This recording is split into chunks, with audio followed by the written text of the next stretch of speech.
وعلیکم السلام ورحمۃ اللہ وبرکاتہ۔ جی،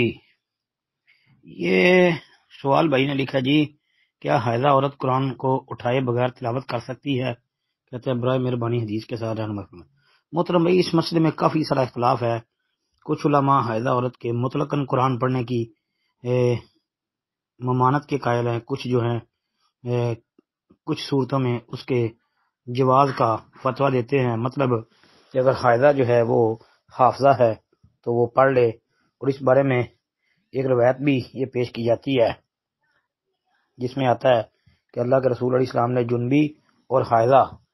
عورت جو ہے اس کو قرآن میں سے کچھ پڑھنے سے منع کیا ہے، مطلب کہ کچھ بھی نہ پڑھے، قرآن نہ پڑھے وہ۔ یہ روایت ترمذی ابن ماجہ میں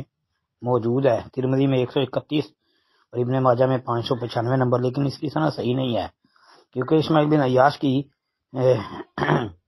شامیوں سے روایت حسن ہوتی ہے، جو شامیوں کے علاوہ ہوتی ہے وہ ضعیف ہوتی ہے، تو یہ روایت اس کی ضعیف ہے۔ البتہ بعض اہل علم ائمہ وہ یہ کہتے تھے کہ حائضہ عورت اگر حافظہ ہے، قرآن اس نے حفظ کیا ہے، تو پھر مجبوری ہے کہیں وہ بھول نہ جائے، تو اس لیے وہ خاص ایام کے اندر قرآن پاک کی تلاوت کر سکتی ہے، لیکن یہ بھی ہے کہ بغیر چھوئے جو ہے وہ قرآن کی تلاوت کرے۔ تو بہرحال